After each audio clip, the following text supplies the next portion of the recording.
ನಮಸ್ತೆ ಸ್ನೇಹಿತರೆ. ಮಾತು ಬೆಳ್ಳಿಯಾದರೆ ಮೌನ ಬಂಗಾರ. ಈ ಮಾತು ನಿಜವಾಗಿಯೂ ಸತ್ಯ. ಯಾವಾಗ ಮಾತನಾಡಬೇಕು, ಯಾವಾಗ ಮೌನವಾಗಿರಬೇಕು ಎಂಬ ಪ್ರಜ್ಞೆಯನ್ನು ಬೆಳೆಸಿಕೊಳ್ಳುವುದೇ ಬುದ್ಧಿವಂತಿಕೆ. ಯಾಕೆ ಅಂದರೆ ಕೇವಲ ಎಷ್ಟೋ ಸಂಬಂಧಗಳು ಮಾತಿನಿಂದಲೇ ಮುರಿದು ಹೋಗುತ್ತವೆ. ಆದ್ದರಿಂದ ಹೇಳುವುದು ಮೌನಂ ಕಲಹ ನಾಸ್ತಿ, ಮೌನಂ ಸಮ್ಮತಿ ಲಕ್ಷಣಂ. ನಾವು ಯಾವಾಗ ಮಾತನಾಡಬೇಕು, ನಾವು ಯಾವಾಗ ಮೌನವಾಗಿರಬೇಕು ಎಂಬುದರ ಅರಿವು ನಮಗಿರಬೇಕು.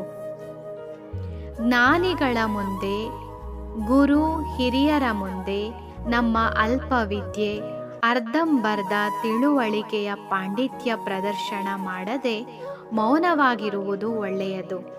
ಪೂಜೆಯ ಸಮಯದಲ್ಲಿ ಪ್ರಾರ್ಥನೆ ಸಲ್ಲಿಸುವಾಗ, ಧ್ಯಾನ ಮಾಡುವಾಗ ಮೌನವಾಗಿರಬೇಕು. ಮುಖ್ಯವಾಗಿ ನಮ್ಮ ಮಾತಿಗೆ ಬೆಲೆ, ಗೌರವ ಸಿಗದೇ ಇರೋ ಕಡೆ ಮೌನವಾಗಿರಬೇಕು. ಅಜ್ಞಾನಿಗಳ ಜೊತೆ ಹಾಗೂ ಮೂರ್ಖರ ಜೊತೆ ವಾದ ಮಾಡದೆ ಮೌನವಾಗಿರುವುದೇ ಒಳ್ಳೆಯದು. ಎಲ್ಲಿ ಮಾತಿನಿಂದ ಕಲಹ ಉಂಟಾಗುವ ಸಂದರ್ಭವಿರುತ್ತದೆಯೋ ಅಲ್ಲಿ ಮೌನವಾಗಿರಬೇಕು.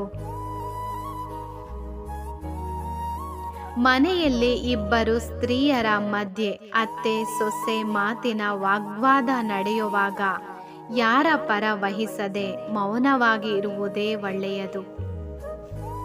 ನಿರಂತರವಾಗಿ ಮಾತನಾಡುತ್ತಿದ್ದರೆ ಎದುರಿಗಿರುವವರಿಗೆ ಸಹಿಸಿಕೊಳ್ಳಲು ಅಸಾಧ್ಯವಾಗಬಹುದು. ಎಷ್ಟು ಬೇಕೋ ಅಷ್ಟು ಮಾತನಾಡಿ ಮೌನವಾಗಿ ಇರುವುದೇ ಒಳ್ಳೆಯದು. ನಾವು ಮಾತನಾಡುವ ರೀತಿಗೆ ಸಂಬಂಧವನ್ನು ಉಳಿಸುವ ಅಥವಾ ಅಳಿಸುವ ಶಕ್ತಿ ಇರುತ್ತದೆ.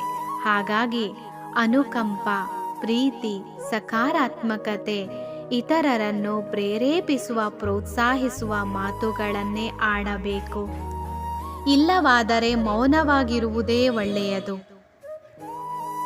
ನೀವಿನ್ನೂ ನಮ್ಮ ಚಾನಲನ್ನು ಸಬ್ಸ್ಕ್ರೈಬ್ ಮಾಡಲಿಲ್ಲ ಅಂದರೆ ಮಾಡಿಕೊಳ್ಳಿ ಹಾಗೂ ಲೈಕ್ ಮಾಡಿ, ತಮ್ಮ ಸ್ನೇಹಿತರಿಗೆ ಶೇರ್ ಮಾಡಿ. ಧನ್ಯವಾದಗಳು.